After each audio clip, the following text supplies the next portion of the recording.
어머니에게 15년, 의붓 아버지에게 18년. 프랑스 생줄리앙시 법원은 미성년자를 상습적으로 학대하고 불법 감금한 페리에 부부에게 이와 같은 판결을 내렸다. 그러나 모든 것은 경찰이나 사회복지 서비스에서 시작되지 않았다. 이 상황을 처음 알아차린 것은 외부인이었다. 2021년 가을, 우편 배달부 피에르 푸르니에는 페리의 가족의 집을 지나가다 2층 창문에서 아멜리를 보았다. 소녀의 이상한 행동과 뺨에 붙은 큰 반창고가 그의 시선을 끌었다. 그녀는 마치 방 안에서 누군가 지켜보는 것처럼 불안하게 뒤를 돌아보았다. 피에르를 보자 아멜리는 급히 물러나 커튼을 쳤다. 피에르는 이웃들에게 그 가족에 대해 물었지만 그들은 대화를 피했다. 그래서 그는 경찰을 불렀지만 부모는 경찰관들에게 아무 문제 없다고 설득했다. 피에르는 직접 감시를 시작했고 열린 창문으로 사진 몇 장을 찍고 집에서 정기적으로 들려오는 비명소리를 녹음했다. 그는 이 자료들을 검찰과 언론에 넘겼다. 12월, 경찰은 영장을 가지고 돌아와 숨겨진 지하실을 발견했다. 그것이 바로 주요 증거가 되었다. 이제 수사 당국은 왜 유관기관이 아닌 외부인이 이 심각한 상황을 알아차렸는지 밝혀내야 했다. 생줄리앙은 프랑스 남부의 작은 도시다.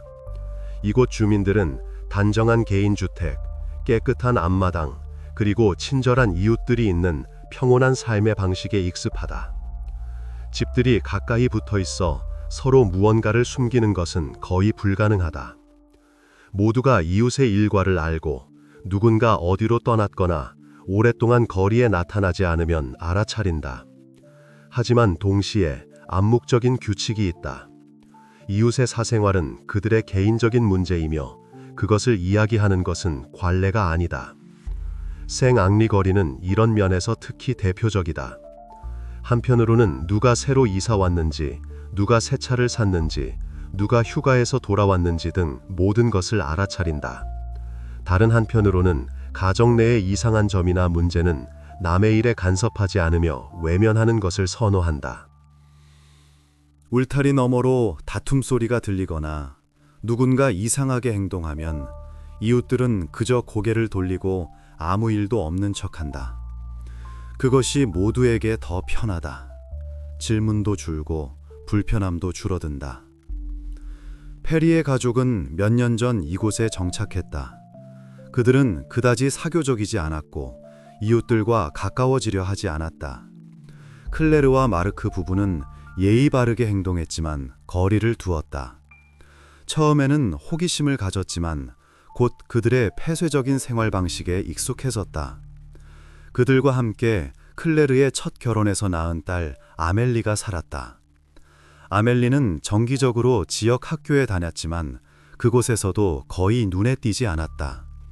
교사들은 나중에 아멜리가 교류를 피하고 항상 뒷자리에 앉았으며 반공동활동에 참여하지 않았다고 말했다. 반 친구들은 그녀의 과묵함에 익숙해져 그것을 보통의 수줍음으로 여기고 걱정할 이유를 찾지 못했다. 하지만 아멜리의 행동이 평범해 보이지 않는 사람이 있었다. 우편 배달부 피에르 푸르니에는 생앙리에 살지 않았고 불편한 문제에 눈감는 지역의 관습에 익숙하지 않았다. 그는 매일 집들을 지나 우편함에 멈춰서며 주민들의 일상을 무심코 관찰했다. 이것은 그에게 이웃들 자신에게는 없는 독특한 외부인의 시각을 제공했다. 피에르는 아멜리가 거리의 다른 10대들과 다르게 행동하는 것을 알아차렸다. 그녀는 매번 학교가 끝나면 누구와도 어울리지 않고 아주 빨리 집으로 돌아갔다. 그가 집 창문에서 그녀를 볼 때면 그녀는 긴장한 채 거리 사람들의 시선을 명백히 피하고 있었다. 그리고 어느 날 피에르는 아멜리가 특히 안 좋아 보이는 것을 주목했다. 그녀의 얼굴은 창백했고 눈 밑에는 짙은 다크서클이 뚜렷했으며 눈빛은 겁에 질려 있었다. 우편 배달부는 왜 이웃 중 아무도 이것에 주목하지 않는지 이해할 수 없었다. 그는 조심스럽게 거리 주민들에게 물어보려 했지만 매번 같은 대답만 들었다. 그 가족은 그들만의 생활 방식이 있고 우리는 간섭하지 않아요. 우편 배달부에게는 그것으로 충분하지 않았다. 그의 걱정은 커져갔고 점차 페리의 집에서 일어나는 일을 유심히 지켜보기 시작했다. 바로 이 관찰이 머지않아 생악리 주민들에게 침묵과 바로 옆에 명백한 문제를 알아차리려 하지 않았던 것이 얼마나 큰 대가를 치르게 했는지 깨닫게 할 것이었다. 2021년 10월 생악리 거리의 아침은 흐리고 쌀쌀했다. 우편 배달부 피에르 푸르니에는 평소 경로를 따라 차분히 움직이며 편지를 배달하고 있었다. 페리의 집 근처에서 그는 습관적으로 걸음을 늦추고 2층 창문을 흘끗 보았고 그곳에서 다시 아멜리를 보았다. 이번에 소녀는 평소보다 눈에 띄게 안 좋아 보였다.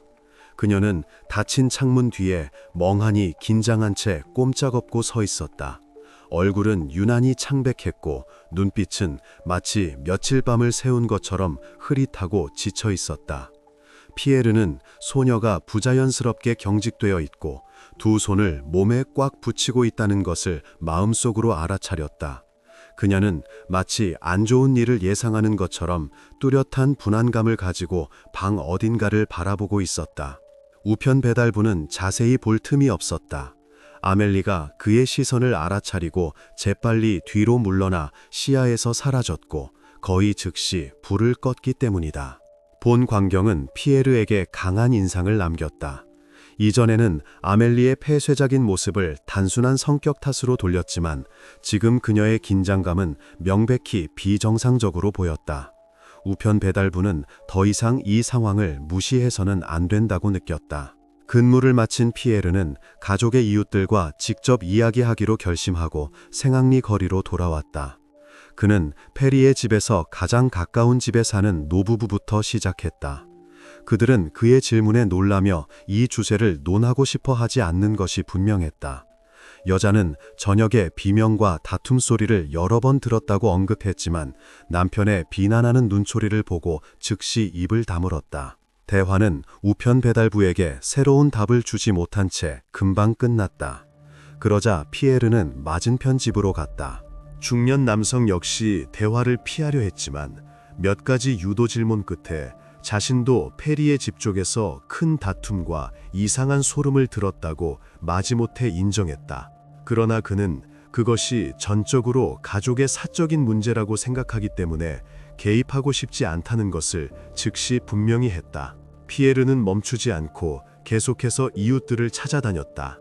거리를 따라갈수록 한 가지 패턴이 뚜렷해졌다. 거의 모두가 불안한 무언가를 들었지만 아무도 문제를 인정하거나 행동하려 하지 않았다. 모두가 자신이나 타인에게 불필요한 문제를 만들지 않기 위해 개입하지 않는 것이 낫다고 변명했다. 그러면서도 아멜리에게 심각한 일이 일어나고 있다는 느낌은 공통적이었지만 아무도 그것을 직접 말하려 하지 않았다. 이웃 방문을 마칠 무렵 우편 배달부는 거리 주민들이 페리의 집에서 일어나는 일을 실제로 알아차렸지만 침묵을 선호한다는 것을 최종적으로 확신했다. 이웃들의 침묵은 그에게 단순히 눈을 감는 것이 아니라 실질적인 무언가를 할 준비가 된 사람이 자신뿐이라는 확신을 주었다. 바로 그날 저녁 피에르 푸르니에는 공개적으로 그리고 진지하게 행동하기로 결심했다. 그는 단순한 관찰과 이웃과의 대화로는 도움이 되지 않을 것이라는 것을 깨달았다. 다음 날 아침 그는 더 이상 상황을 무시할 수 없게 만드는 구체적인 조치를 취할 계획이었다. 이웃들과 대화한 후 피에르는 생악리거리 주민들의 지원을 기대하는 것은 무의미하다는 것을 최종적으로 확신했다. 모두가 세부 사항을 피하며 애매하게 대답했고 남의 삶에 개입하고 싶지 않다는 것을 분명히 보여주었다. 우편 배달부는 이제부터 혼자 행동해야 한다는 것을 깨달았다. 며칠 동안 그는 자신의 우려를 뒷받침할 증거를 찾기 위해 페리의 가족의 집을 계속해서 유심히 관찰했다. 겉으로 보기에 상황은 변함이 없었다. 조용하고 창문은 커튼으로 가려져 있었으며 덧문은 굳게 닫혀 있었다. 그러나 어느 날 아침 평소처럼 순회하던 중 피에르는 다시 이웃집 옆에 멈춰섰다. 우편함의 우편물을 정리하던 중 그는 갑자기 페리의 집에서 들려오는 짧고 억눌린 비명을 똑똑히 들었다. 소리가 너무나 뜻밖이어서 우편 배달부는 그 자리에서 얼어붙어 긴장하며 귀를 기울였다. 잠시 후 비명이 다시 들렸다. 더 조용하고 약했지만 이제 이것이 단순한 생활 소음이나 우연일 수 없다는 것이 분명해졌다. 피에르는 들은 것을 확인해 줄 사람이 주변에 있는지 알아보기 위해 재빨리 주위를 둘러보았다. 하지만 거리는 완전히 텅 비어 있었다. 우편 배달부는 2층 창문으로 눈을 돌렸다. 살짝 열린 커튼 사이로 그는 분명히 겁에 질리고 긴장한 채 꼼짝 않고 서 있는 아멜리의 실루엣을 보았다. 소녀는 그의 시선을 즉시 알아차리고 마치 숨으려는 듯 순식간에 뒤로 물러났다. 이제 피에르의 마지막 의심이 사라졌다. 그의 손에는 단순한 추측이 아닌 위험 신호 외에는 달리 설명할 수 없는 뚜렷하게 들린 소리라는 구체적인 사실이 있었다. 저녁에 집으로 돌아온 그는 더 이상 시간을 낭비하지 않기로 결심하고 즉시 생줄리앙 경찰서에 전화했다. 경찰과의 대화는 짧고 사무적이었다. 피에르는 주소를 정확히 말하고 아멜리의 상태에 대한 자신의 여러 번의 불안한 관찰을 설명했으며 아침에 들은 비명에 대해 자세히 이야기했다. 그는 또한 이웃들의 무관심과 일어나는 일에 개입하기를 꺼리는 점도 언급했다. 당직 경찰관은 주의 깊게 듣고 모든 세부 사항을 기록했으며 신고가 공식적으로 접수되었고 반드시 확인할 것이라고 확언했다. 통화를 마친 피에르는 약간의 안도감을 느꼈다. 그는 오랜만에 자신이 단순히 불안한 상황을 옆에서 지켜보기만 한 것이 아니라 마침내 구체적인 조치를 취했다는 것을 깨달았다. 다음 날 다시 페리의 집을 지나가면서 그는 평소처럼 닫힌 덧문과 고요한 창문에 주목했다. 하지만 이제 그는 다른 느낌으로 이 집을 바라보았다. 그는 자신의 전화가 수사를 시작할 첫 공식적인 이유가 되었다는 것을 알고 있었다. 그가 들은 뚜렷한 비명은 더 이상 일어나는 일을 침묵할 수 없게 만드는 증거가 되었다. 피에르 푸르니에의 전화 다음 날 아침, 경찰 순찰차가 생앙리 거리에 도착했다. 작은 도시 생줄리앙에서 경찰차의 등장은 즉시 지역 주민들 사이에서 화제가 되었다. 페리의 가족의 집은 평온하고 평범해 보였다. 잘 가꿔진 정원, 깔끔한 길, 그리고 평소처럼 닫힌 커튼. 경찰관들은 현관문으로 다가가 노크했다. 몇 초 후 클레르 페리에가 문을 열었다. 그녀는 놀란 듯 보였지만 침착함을 유지했다. 방문 이유를 이해하자 클레르는 재빨리 주위를 둘러보고 경찰관들을 안으로 들였다. 이웃들의 불필요한 관심을 피하고 싶어 하는 것이 분명했다. 집안은 조용하고 정돈되어 있었고 공기 중에는 간 내린 커피 향이 느껴졌다. 1분 후 마르크 페리에가 나왔다. 남자는 침착했고 경찰관들에게 인사하며 접수된 신고에 대한 설명을 주의 깊게 들었다.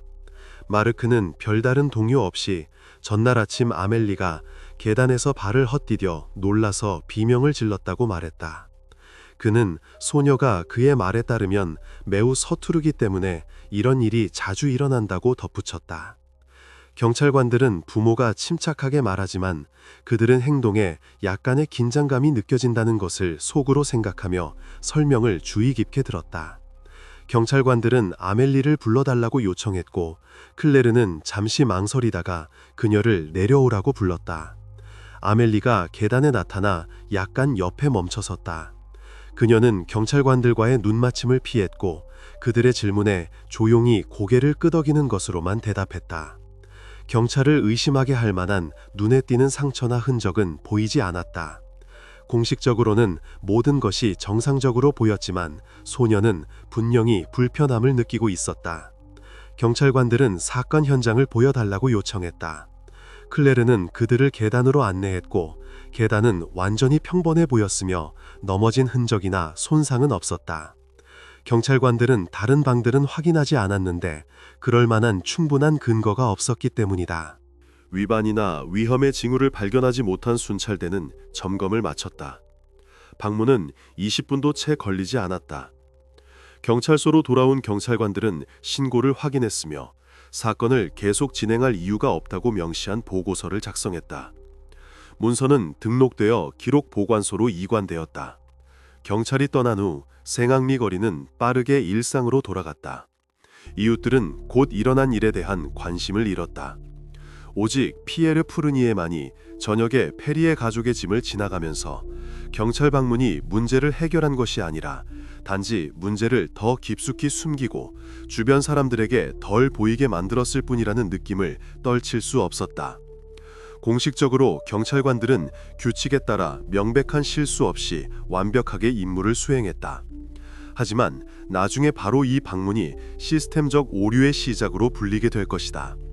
엄격한 절차 준수 뒤에 겉보기에 평온한 집의 벽 뒤에 숨겨진 실제 위협을 놓친 순간이었다. 경찰 방문과 공식적인 보고서 종결 후 생앙리 거리의 삶은 평소의 리듬으로 돌아갔다. 하지만 피에르 푸르니에는 본 것을 그렇게 쉽게 잊을 수 없었다. 공식적인 사건 종결에도 불구하고 그는 페리의 가족의 집을 계속해서 유심히 관찰했다. 그는 이제 책임이 오직 자신에게만 있다는 것을 이해했다. 처음에는 아무런 변화가 없었다. 집은 언제나처럼 폐쇄적이고 조용했다. 하지만 피에르는 다르게 행동하기로 결심했다. 그는 실제적이고 명확한 증거 없이는 경찰이 다시 개입할 의미가 없다는 것을 깨달았다. 그 순간부터 그는 자신의 스마트폰을 일어나는 일을 기록하는 주요 도구로 사용하기 시작했다. 매일 우편물을 분류하기 위해 이웃집 근처에 멈춰서면서 피에르는 페리의 집의 창문을 유심히 관찰했다. 그의 위치는 유리했다. 집은 보도 가까이에 있었고 2층 창문은 때때로 살짝 열려 있으며 어떤 큰 소리든 거리에서도 충분히 들을 수 있었다. 어느 날 아침 피에르는 처음으로 정말 의미 있는 것을 녹음하는 데 성공했다. 살짝 열린 창문에서 아멜리를 향한 마르크의 거칠고 공격적인 협박이 뚜렷하게 들려왔다. 목소리는 크고 명확하게 들렸고 피에르는 즉시 녹음기를 켜서 모든 단어를 기록했다. 협박에는 신체적 처벌을 명백히 암시하며 완전한 복종을 요구하는 내용이 뚜렷하게 담겨 있었다.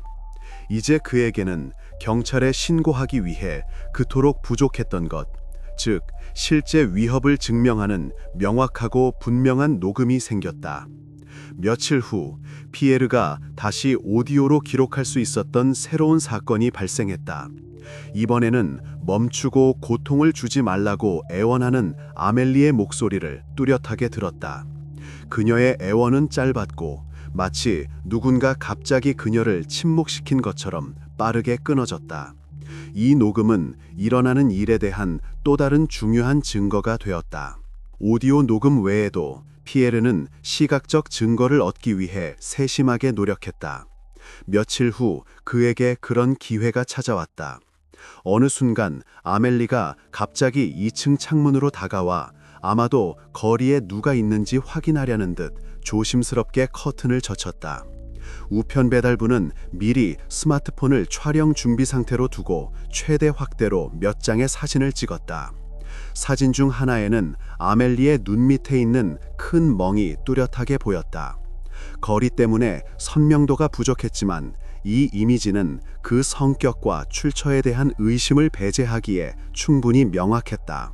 수집된 모든 자료를 피에르는 즉시 자신의 컴퓨터 별도 폴더에 저장하고 옮겼다. 이제 그에게는 단순한 추측이 아니라 구체적인 증거가 있었다. 마르크의 공격적인 행동에 대한 명확한 녹음과 아멜리의 신체적 손상에 대한 충격적인 이미지. 이 자료들은 경찰이 더 이상 일어나는 일을 무시할 수 없게 만드는 충분한 디지털 아카이브의 기반이 되었다. 피에르는 이제 자신의 증거가 받아들여지고 더 이상 간과되지 않을 것이라고 확신했다. 그가 해야 할 다음 단계는 더 이상 단순한 관찰이 아니었다. 그것은 진정한 수사를 시작하기 위한 결정적인 순간이어야 했다. 피에르가 첫 번째 심각한 증거를 확보한 후 페리의 가족은 점차 행동을 바꾸었다. 이는 경찰 방문 직후가 아니라 우편 배달부가 이미 사진을 찍고 대화를 녹음한 며칠 뒤에 일어났다. 아마도 마르크와 클레르는 누군가 자신들에게 주목하고 있다는 것을 깨닫고 더 큰 주의를 기울이기로 결정했을 것이다. 피에르의 주의를 끈 첫 번째 신호는 아멜리가 시야에서 완전히 사라진 것이었다. 이전에는 소녀가 가끔 2층 창문에 나타나 그녀의 상태를 어느 정도 확인할 수 있었다. 이제 창문은 커튼으로 굳게 닫혔고 그녀의 존재를 알리는 모든 흔적이 사라졌다. 우편 배달부는 이 사실을 즉시 자신의 증거 기록에 추가했다. 하지만 그를 더욱 불안하게 만든 것은 아멜리가 더 이상 거리에 나오거나 등굣길에 보이지 않는다는 점이었다. 이전에는 때때로 반과 후에 그녀를 보았지만 이제 그녀는 마치 사라진 것 같았다. 나중에 부모가 아멜리의 정서적 상태 악화를 이유로 학교에 일시적인 결석을 통보한 것으로 밝혀졌다. 프랑스에서는 이러한 단기 결석이 의사의 즉각적인 확인 없이 허용되기 때문에 학교는 별다른 질문 없이 부모의 진술서를 받아들였다. 이로써 마르크와 클레르는 교육 당국과 보호기관의 불필요한 점검을 일시적으로 피할 수 있었다. 아멜리의 부모는 급격한 변화가 이웃의 주의를 끌 수 있다는 것을 인식하고 평소의 생활 방식을 유지하려 애썼다. 그들은 계속해서 일상적인 의무를 수행했고 가게에 갔으며 거리에 나타나는 것을 피하지 않았다.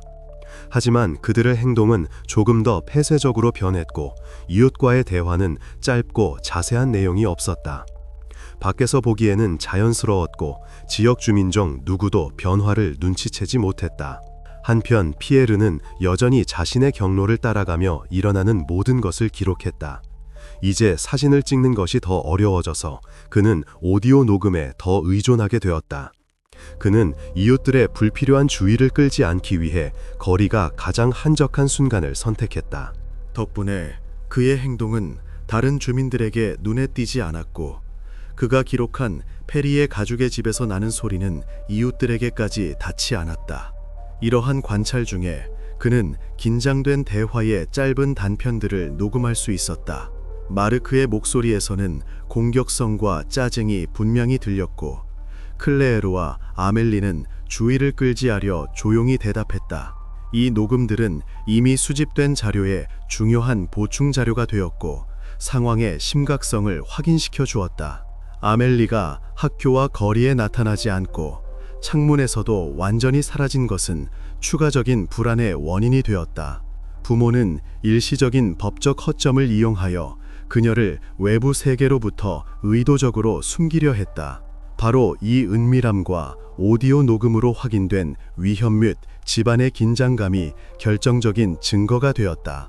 피에르는 자신의 증거가 임계점에 도달했음을 이해했다. 사진, 녹음, 그리고 가족의 행동 변화 자체를 더 이상 단순한 우연으로 설명할 수 없었다.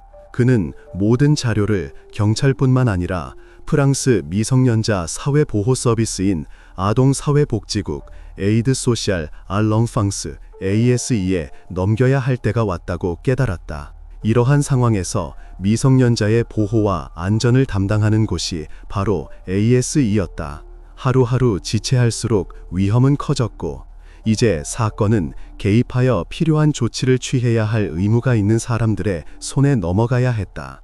2021년 11월 중순 피에르 푸르니에는 경찰에 다시 전화하는 것이 아무 소용이 없다는 것을 깨달았다. 10월 10일에 있었던 조사는 아무런 성과 없이 끝났고 그 이후로 아멜리의 상황은 더 악화되었을 뿐이었다. 이제 당국의 주의를 끌기 위해 다른 조치가 필요했다. 지난 몇 주 동안 그는 자료를 꼼꼼히 준비했다. 페리의 집에서 들려온 멍자국 사진, 위협과 비명 녹음 파일을 날짜와 시간과 함께 정리했다. 피에르는 모든 증거를 노트북 폴더에 깔끔하게 정리하고 여러 개의 USB 드라이브에 복사했다. 하지만 아직 이것은 쉽게 무시되거나 분실될 수 있는 그의 개인 기록에 불과했다. 푸르니에는 다르게 행동하기로 결심했다. 11월 15일 아침, 그는 감베타 거리 14번지에 위치한 지역신문사 르 쿠리에 드 생줄리앙 편집국으로 향했다. 이 신문은 매주 발행되었으며 다른 언론이 다루기 꺼리는 주제를 자주 다루었다. 편집국에서 피에르는 사회 정의 문제에 대한 끈기로 유명한 기자 에티안 라크로아를 만났다. 그는 그에게 오디오 파일과 사진 사본을 전달하며 촬영 및 녹음 날짜와 상황을 명확히 밝혔다. 라크로아는 자료를 주의 깊게 검토하고 몇 가지 세부 사항을 다시 확인한 뒤 기사를 준비하겠다고 약속했지만 출판을 위해서는 증거의 공식적인 지위가 필요하다고 즉시 경고했다. 기자는 피에르에게 자료를 공식적으로 접수시키기 위해 검찰과 사회복지 서비스 ASE에 동시에 연락하라고 조언했다. 다음 날인 11월 16일, 피에르는 기록 사본을 하나 더 만들어 드골 장군 광장 3번지에 있는 현 검찰청으로 갔다. 접수처에서 약 1시간 정도 기다린 후 검사보가 자료를 받아 주의 깊게 검토했다. 그는 접수 번호를 발급하며 신고를 공식적으로 등록했고 검찰이 전달된 정보를 즉시 조사하기 시작할 것이라고 알렸다. 검찰청 직후 피에르는 레퓨블리크 거리 22번지에 있는 미성년자 보호사회 서비스인 아동사회복지국 ASE로 향했다. 그곳에서도 그의 자료를 받아 진술서를 공식적으로 작성하고 ASE 조사관들이 곧 페리의 집을 조사할 것이라고 확언했다. 이렇게 피에르의 개인 기록은 공식적인 것이 되었다. 이제 자료는 2개의 국가기관에 즉시 기록되었고 더 이상 그냥 미루거나 무시할 수 없게 되었다. 그날 저녁 에티엔 라크로아는 피에르에게 전화로 편집국이 이미 기사 작성을 시작했으며 검찰의 데이터 공식 확인만을 기다리고 있다고 알렸다. 그 순간 피에르는 자신의 역할이 거의 끝났다고 느꼈다. 그는 아멜리를 구하기 위해 가능한 모든 것을 했다. 이제 사진과 녹음은 더 이상 개인적인 관찰에 불과하지 않았다. 그것들은 공식적으로 증거가 되었고 이를 바탕으로 누구도 멈출 수 없는 본격적인 조사가 시작되었다. 피에르 푸르니에의 자료가 줄리앙 모로 수사관의 책상에 놓인 후 그는 매우 신중하게 작업을 시작했다. 그는 멀리서 창문을 통해 찍은 아마추어 사진이 그 자체만으로는 확실한 증거가 될 수 없다는 것을 이해했다. 사진들은 즉시 결론을 내리기에는 충분히 선명하지 않았고 전문가의 시각이 필요했다. 의심을 확인하거나 반박하기 위해 수사관은 안시병원의 법의학 전문가인 베르나르 르페브르 박사에게 사진을 보냈다. 수사관은 요청서에 예비 소견이 필요하다고 명확히 밝혔다.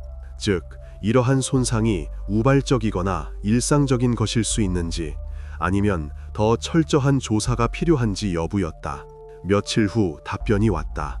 르페브르 박사는 사진의 질이 흔적의 출처에 대해 절대적으로 확신할 수는 없지만 손상의 성격과 위치는 분명히 추가 조사가 필요하다고 지적했다.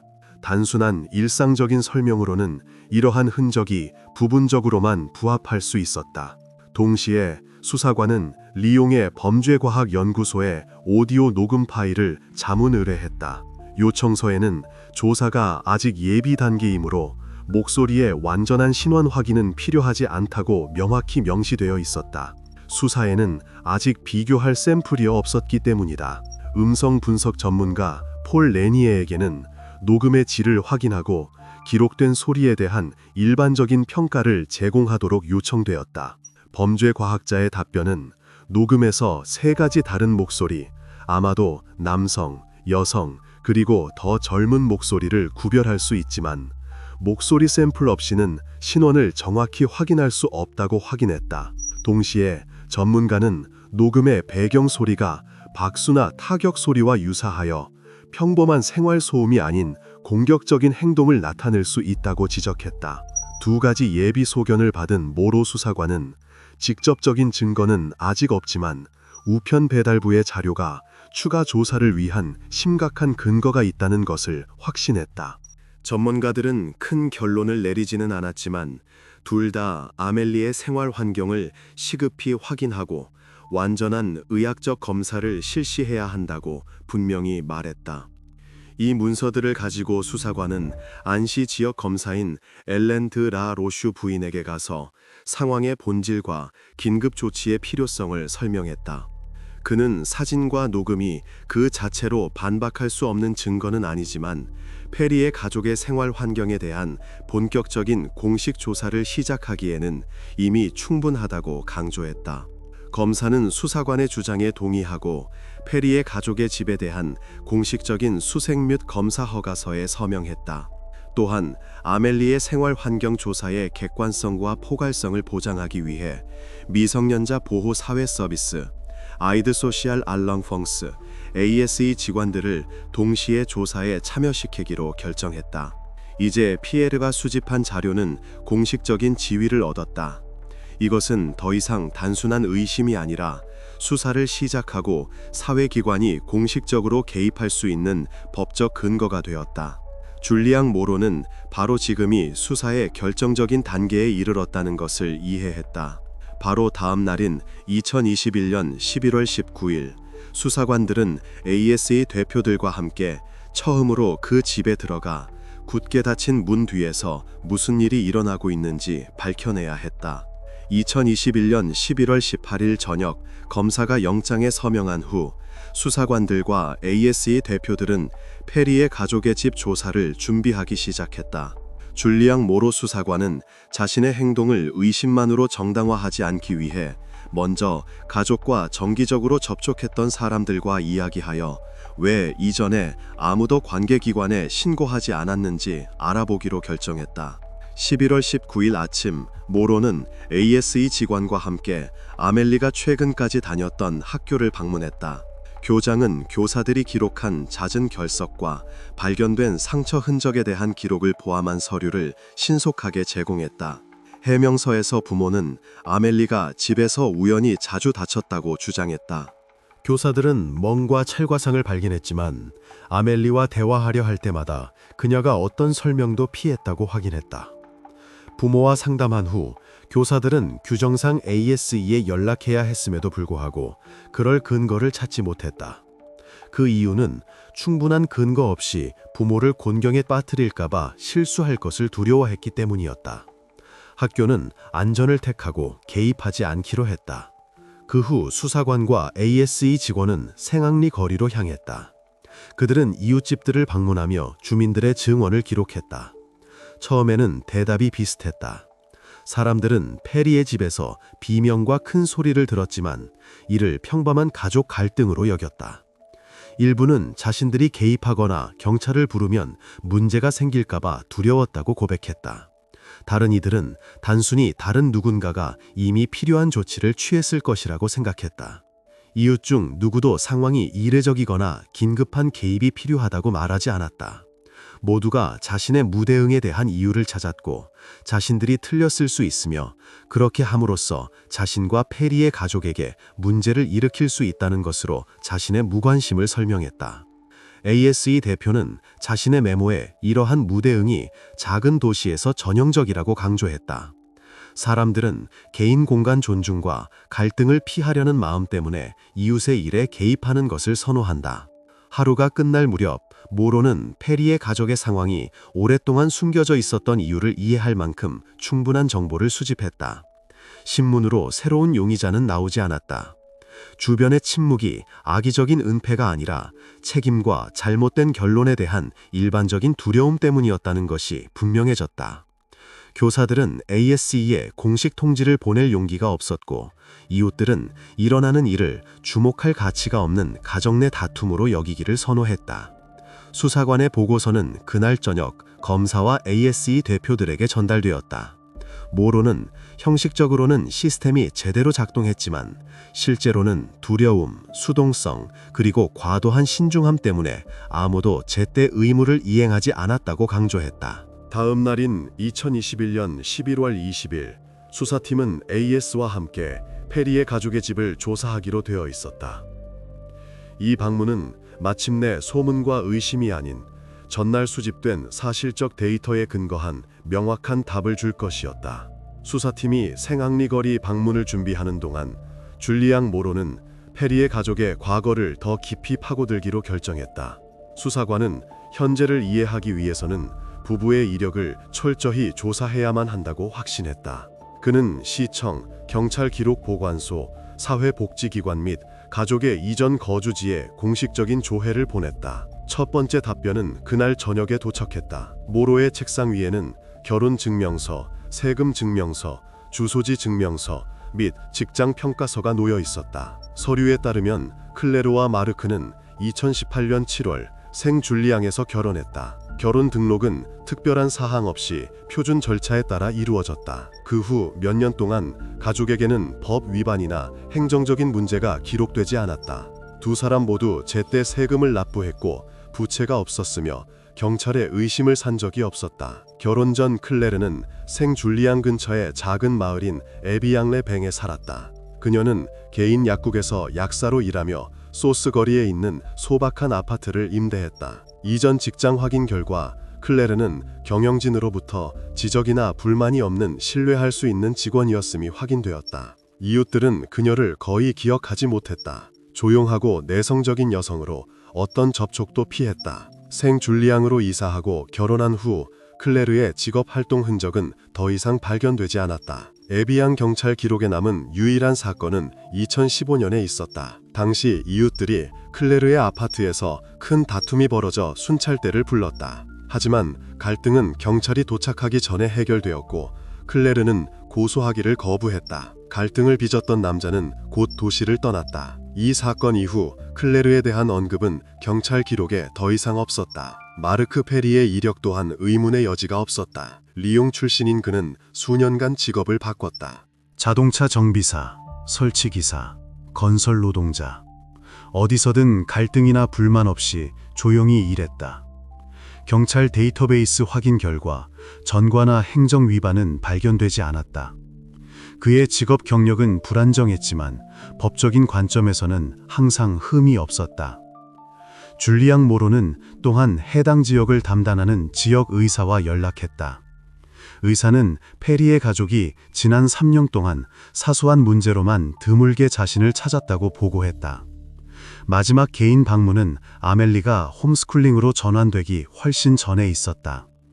그 후 가족은 의료진과의 개인적인 만남을 피하며 일반적인 문제에 대해 전화 상담을 선호했다. 이것이 의사들이 아멜리에게서 눈에 띄는 상처를 발견하지 못한 이유를 설명했다.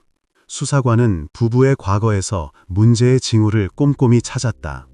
하지만 에비앙과 리옹의 사회 보고서나 다른 공식적인 출처에서도 그러한 정보는 발견되지 않았다.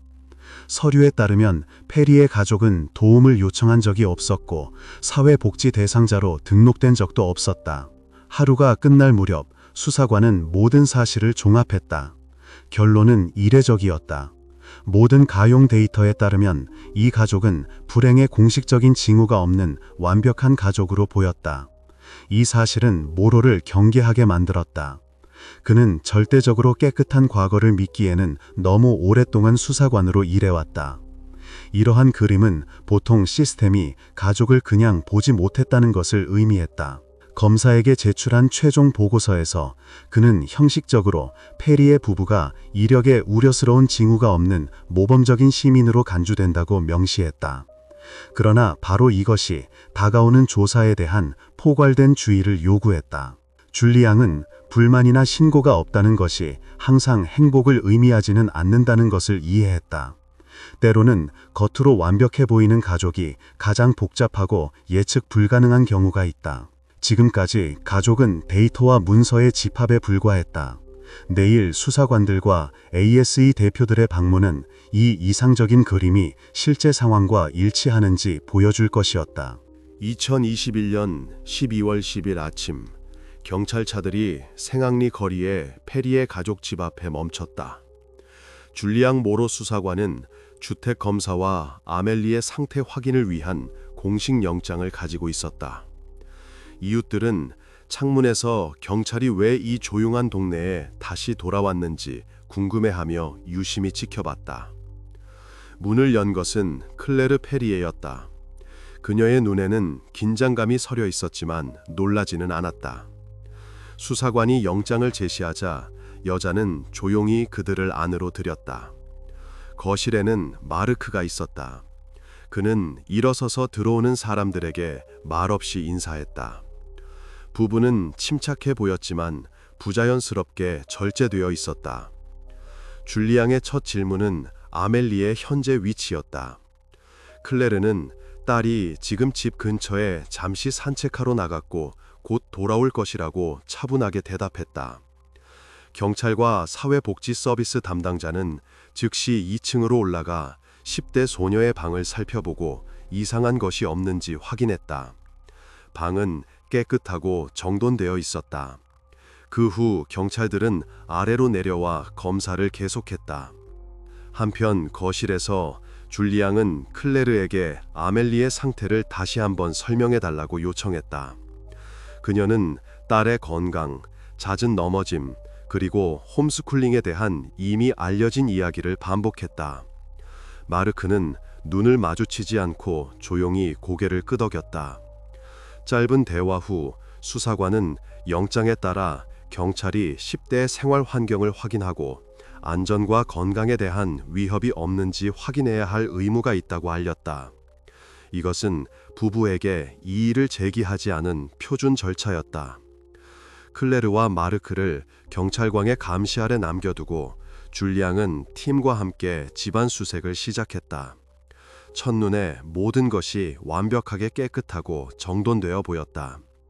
10대가 사는 집치고는 너무나 완벽했다. 이런 청결함이 수사관을 의심하게 만들었다. 경찰들은 방을 체계적으로 돌며 찬장을 열고 가구를 검사했고 모든 것을 사진과 기록으로 꼼꼼하게 남겼다. 클레르와 마르크는 이때 움직이지 않고 거의 말도 하지 않으며 작업을 방해하지 않았다. 수색 중에 줄리앙은 클레르가 여러 번 부엌 쪽을 불안하게 쳐다보는 것을 알아차렸다. 그녀의 시선이 우연이 아니라고 느낀 그는 바로 그곳으로 향했다. 여자는 눈에 띄게 긴장했지만 그 자리에 서 있었다. 부엌에서 경찰들은 이상한 것을 발견하지 못했다. 수사관은 부엌 바로 뒤에 있는 식료품 저장실을 들여다보았다. 작은 공간은 평범해 보였다. 상자 몇 개, 식료품 재고, 그리고 바닥은 약간 낡은 카펫으로 덮여 있었다. 그 위를 밟자 줄리앙은 바닥 높이에 미세한 차이를 느꼈다. 경찰들은 상자를 치우고 카펫을 걷어냈다. 그 아래에는 바닥에 바로 설치된 오래된 나무 해치도어가 있었다. 경찰들은 상자를 치우고 카펫을 걷어냈다. 그 아래에는 바닥에 바로 설치된 오래된 나무 해치도어가 있었다. 경첩은 녹슬었고 가장자리는 닳았지만 문은 분명히 최근에 사용된 흔적이 있었다. 클레르와 마르크는 한마디도 하지 않았다. 그들은 경찰의 행동을 긴장하며 지켜보았고 이제 무언가를 부정하는 것이 무의미하다는 것을 깨달았다. 줄리앙은 해치를 열라고 명령했다. 문을 조심스럽게 들어 올리고 아래로 손전등 빛을 비췄다. 좁은 계단이 작은 지하실 구획으로 이어졌다. 수사관이 먼저 내려갔고 2명의 직원이 그 뒤를 따랐다. 아래 공기는 탁했고 오랫동안 환기되지 않은 것이 분명했다. 아래에는 창문이 없고 천장이 낮은 방이 있었다. 바닥에는 얇은 매트리스가 놓여 있었고 옆에는 더러운 담요 몇 장, 물이 든 플라스틱 병, 접시, 그리고 나무 의자가 있었다. 유일한 광원은 천장 아래의 희미한 램프였다. 방에는 개인 물품, 책, 옷이 전혀 없었다. 이 방이 격리를 위해 사용되었다는 것이 명백했다. 경찰들은 즉시 본 것을 기록하기 시작했고 방을 꼼꼼하게 사진으로 찍고 먼지와 천 샘플을 수집했다. 발견된 방이 범죄의 직접적인 증거는 아니었지만 분명히 설명이 필요했다. 만약 아멜리가 위층에 자신의 방이 있었다면 이 어두운 공간은 무엇을 위한 것이었을까? 지하실에서 나는 소리를 듣고 클레르는 눈에 띄게 창백해 섰다. 마르크는 진실을 숨길 수 없다는 것을 깨닫고 불안하게 시선을 돌렸다.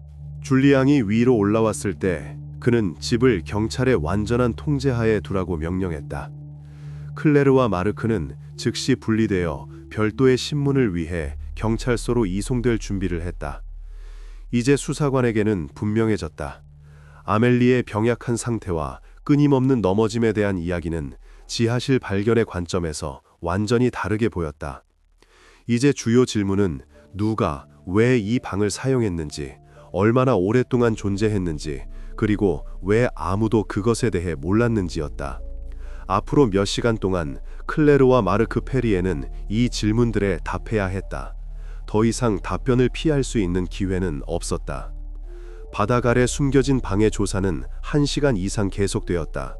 범죄 과학자들은 천천히 그리고 꼼꼼하게 모든 세부 사항을 기록했다. 물건들을 사진 찍고 먼지와 직물 샘플을 채취했다.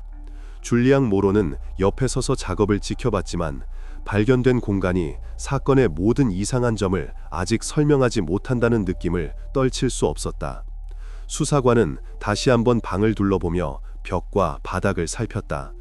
그의 주의를 끈 것은 먼 구석에 있는 금속 선반 근처 콘크리트 바닥에 희미한 흔적이었다. 마치 자주 옮겨진 것처럼 보였다. 언뜻 보기에 평범한 가구가 이제 의심을 불러일으켰다. 수사관의 관심을 알아차린 경찰들은 조심스럽게 선반을 옆으로 옮겼다. 그 뒤에는 벽과 같은 색으로 칠해진 숨겨진 문이 있었다. 꼼꼼히 살펴보지 않으면 거의 알아차릴 수 없었다. 문은 밖에서 간단한 금속 걸쇠로 잠겨 있었는데 자주 사용된 것처럼 보였고 경찰 중 한 명이 옆으로 당기자 쉽게 풀렸다. 문은 별다른 힘 없이 열렸다. 경찰들은 안으로 손전등을 비추었고 창문이 없고 맨 콘크리트 바닥과 곰팡이 핀 벽이 있는 작은 공간을 보았다. 천장 아래에는 스위치 없는 희미한 전구가 쳐져 있었는데 분명히 외부에서 제어되는 것이 없다. 먼 구석 바닥에 아멜리가 앉아 있었다. 밝은 빛에 얼굴에 가린 채였다. 경찰과 사회복지 서비스 직원들이 그녀에게 다가가자 소녀는 처음에는 경계하며 물러섰지만 차분한 말을 듣고 더 이상 위협이 없다는 것을 깨닫자 팔을 내렸다. 검사를 위해 초대된 의사가 즉시 옆에 있었다. 그동안 경찰들은 공간의 상태를 기록했다. 그 안에는 가구나 생필품이 전혀 없었고 주변은 완전히 비위생적이었다. 위층의 방은 외부인의 눈을 위한 것이었고 아멜리의 실제 생활 환경은 여기였다는 것이 분명해졌다. 위층에서 클레르와 마르크는 눈에 띄게 의기소침해 보였다. 아멜리를 찾았다는 소식을 듣고 그들은 창백해졌고 경찰의 시선을 피하기 시작했다. 줄리앙 모로는 다시 올라와 말없이 그들을 바라보았다. 더 이상 질문은 없었고 모든 것이 명백했다. 생앙리 거리의 집은 통제하에 놓였고 ASE 직원들은 아멜리를 가족으로부터 즉시 분리하기 위한 서류 작성을 시작했다. 수사관들은 계속해서 사건의 세부 사항을 기록하고 다음 단계인 신문, 감정, 그리고 이 사건의 모든 정황 분석을 준비했다. 이제 수사당국은 평범한 집에 닫힌 문 뒤에서 일어난 범죄에 대한 반박할 수 없는 증거를 가지고 있었다. 아멜리는 살아 있었지만 그런 환경에서 지내는 동안 어떤 해를 입었는지 아직 밝혀내야 했다. 클레르와 마르크 페리에에게는 더 이상 물러설 곳이 없었다. 이제 그들은 이 끔찍한 상황으로 이어진 자신들의 모든 행동, 모든 행위에 대해 설명해야 할 것이다. 경찰이 아멜리를 지하실에서 데리고 나오자 집안의 분위기는 급격히 변했다. 소녀를 즉시 담요로 감싸 의사와 심리학자가 기다리고 있는 구급차로 데려갔다. 아멜리는 지쳐 보였지만 위험이 지나갔다는 것을 점차 깨닫고 있었다. 의료진은 그녀를 조심스럽게 차에 앉히고 즉시 검사를 시작했다. 같은 시각 클레르와 마르크는 거실에 있었다. 아멜리가 집에서 나가는 것을 보자 둘 다 눈에 띄게 긴장하며 시선을 피했다. 경찰이 다가와 미성년에 대한 잔혹 행위와 불법 감금 혐의로 체포되었다. 마르크는 한마디도 하지 않고 멍하니 앞만 바라봤고 클레르는 이 모든 것이 끔찍한 실수라고 경찰을 설득하려 했다. 하지만 이번에는 아무도 그녀의 말을 믿지 않았다. 부모에게는 조용히 권리를 고지하고 집 밖으로 데리고 나갔다. 작은 도시 생줄리앙에서 이런 상황이 눈에 띄지 않을 리 없었다. 상황을 지켜보던 이웃들이 거리에 모여 조용히 수근거리기 시작했다. 그들 중 누구도 평범한 집벽 뒤에서 이런 일이 일어날 수 있다고 상상하지 못했다. 한편 아멜리는 철저한 의학적 검사를 위해 가장 가까운 병원으로 이송되었다. ASE는 이미 그녀를 가족으로부터 공식적으로 분리하기 위한 서류를 준비했으며 임시 후견인을 찾는 절차를 시작했다. 심리학자들은 소녀에게 빠른 답변을 요구하지 않고 점차 마음을 열고 안전함을 느끼도록 도우며 조심스럽게 대화를 시작했다. 아멜리의 첫 증언은 소심하고 단편적이었다. 소녀는 조심스럽게 단어를 골랐고 주변 사람들을 믿어도 되는지 몰라 여러 번 말을 멈췄다. 심리학자는 이제 아무도 그녀를 해치지 않을 것이며 두려워할 필요가 없다고 참을성 있게 설명했다. 점차 아멜리는 어떻게 벌을 받았는지, 무엇 때문에 얼마나 자주 지하실에 갇혔는지, 왜 학교에 가지 않게 되었는지 이야기하기 시작했다. 그녀는 누구도 직접적으로 비난하지 않고 지난 몇 달간 자신의 하루가 어떻게 흘러갔는지를 나누었다. 이 증언들은 수사의 중요한 단계가 되었다. 아멜리가 말한 모든 사건은 이미 수사팀이 수집한 자료들을 확인하고 보완했다. 소녀는 교사들이 그녀의 상태에 주목했지만 어머니가 학교를 방문한 후에는 질문이 점점 줄어들었다고 말했다. 아멜리는 반 친구들과 선생님들 앞에서 심한 두려움과 수치심을 느껴 스스로 침묵을 선택했다고 고백했다. 동시에 경찰서에서는 클레르와 마르크의 신문이 시작되었다. 수사관들은 그들의 솔직함을 기대하지 않고 오직 사실과 증거에 근거하여 대화 전술을 미리 세웠다. 부모는 여전히 불법적인 행동을 하지 않았고 단지 아멜리를 훈육하려 했을 뿐이라고 주장했다. 하지만 새로운 질문과 아멜리 자신의 이야기에서 나온 세부 사항이 나올 때마다 그들의 주장은 무너지기 시작했고 질이 민예탄 변명으로 변해갔다. 한편 생앙리 거리의 집은 이미 비어 있었다. 범죄 과학자들은 작업을 마쳤고 수사관들은 증거를 압수했으며 문에는 경찰 봉인이 붙었다. 순찰대는 호기심 많은 사람들이 가까이 다가오지 못하도록 몇 시간 더 집 근처에서 경비를 섰다. 줄리앙 모로 수사관은 가장 어려운 일이 아직 남아있다는 것을 이해했다. 이제는 부모를 기소하는 것뿐만 아니라 그들의 행동 동기를 파악하고 왜 주변 사람들, 이웃, 교사, 심지어 사회복지 서비스가 이 일을 더 일찍 멈추기 위해 충분한 끈기를 보이지 않았는지 밝혀내야 했다. 아멜리의 증언은 새로운 수사 단계의 출발점이 되었다. 이제 그녀의 말이 기소의 기초가 되었고 그녀만이 지금까지 그림자에 가려져 있던 모든 세부 사항과 이유를 설명할 수 있었다. 앞으로는 긴 신문, 감정, 분석의 날들이 기다리고 있었지만 진실은 서서히 드러나기 시작했다.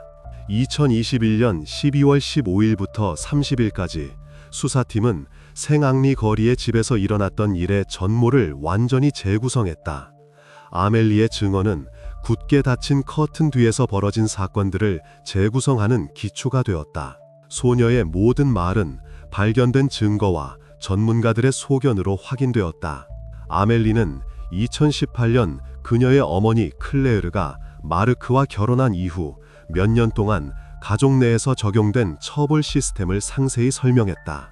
그녀의 말에 따르면 바로 그 순간부터 집안의 생활은 급격히 변했다. 잊어버린 숙제, 깨진 접시, 한마디 말, 심지어 의붓아버지가 반항적인 불복종으로 간주한 침묵까지 거의 모든 행동이 처벌의 이유가 되었다. 가장 힘든 처벌은 항상 아래층 지하실로 옮겨지는 것이었다. 아멜리는 아래로 끌려가던 모든 계단과 선반 뒤에서 닫히는 문소리를 기억했다. 비좁고 축축한 공간에서 그녀는 며칠 동안 음식과 정상적인 환경 없이 남겨질 수 있었다. 그녀는 저항하거나 도움을 요청하는 것이 소용없다는 것을 금방 깨달았다. 그것은 처벌을 강화할 뿐이었다. 12월 28일까지 완료된 법의학 감정은 아멜리의 말을 확인시켜 주었다. 소녀의 몸에서는 다양한 시기에 다발성 상처가 발견되었다. 가장 오래된 상처는 약 3년 전에 입은 것이었고 가장 최근의 상처는 구출되기 전 마지막 몇 주에 생긴 것이었다. 전문가들은 상처가 일상적인 원인으로 생겼을 가능성을 단호히 배제하고 가해진 손상의 체계적인 성격을 기록했다. 지하실을 조사한 범죄 과학자들은 아멜리가 스스로 탈출하려 했던 명확한 흔적을 기록했다. 문과 벽에 얕은 긁힘과 파편이 있었다. 모든 세부 사항은 그녀의 증언과 완벽하게 일치했으며 방이 정기적이고 장기간 사용되었음을 확인시켜 주었다. 아멜리가 구출된 순간부터 그녀와 함께 작업한 심리학자들은 거의 같은 시기에 초기 진단을 마쳤다. 12월 29일에 제출된 보고서에는 소녀가 최소 3년 동안 지속적인 정서적 압박과 극심한 심리적 스트레스 속에서 살았다고 언급되었다. 그녀의 상태는 장기적인 재활이 필요한 심각한 심리적 외상으로 평가되었다. 동시에 마르크와 클레르에 대한 신문이 활발히 진행되었다. 마르크는 엄격한 규율이라는 생각에 국한된 짧고 건조한 설명으로 수사에 거의 협조하지 않았다. 클레르의 증언이 훨씬 더 많은 주목을 받았다. 수사관들은 재혼 전까지 딸에게 잔인한 조치를 취하지 않았던 여성이 어떻게 그런 행동에 이르게 되었는지 그녀의 동기를 면밀히 연구했다. 12월 30일 신문에서 클레르는 결혼 후 마르크가 자신을 부드럽고 약한 성격이라고 비난하며 가정생활의 모든 측면을 완전히 통제하기 시작했다고 설명했다. 시간이 지나면서 그녀는 잔인함을 관계를 유지하고 남편과의 끊임없는 갈등을 피하는 유일한 방법으로 받아들이기 시작했다. 어느 순간 그녀의 말에 따르면 허용 가능한 경계가 완전히 사라졌다. 수사관들은 그녀의 설명을 회의적으로 받아들였지만 심리학자와 법의학 전문가들의 추가 연구를 위해 기록했다. 끈질긴 수사 결과 생악리 거리의 집에서의 처벌은 클레르와 마르크가 주장하려 했던 훈육 방법이 아니었음이 분명해졌다. 그것은 수년간 지속된 10대에 대한 잔인하게 구축되고 철저히 숨겨진 학대 시스템이었다. 이제 2022년 1월 초 수사팀은 사건을 법원으로 넘기는 데 필요한 모든 자료를 갖추고 있었다. 수사관들은 아멜리의 증언, 모든 감정 결과, 그리고 피고인들 자신의 증언에 근거하여 완전한 기소장을 준비하고 있었다. 앞으로 몇 주가 이 이야기의 결정적인 시기가 될 것이었고, 수집된 모든 정보는 마침내 클레르와 마르크 페리에에 대한 공정한 처벌을 얻기 위해 공개적으로 발표될 수 있었다.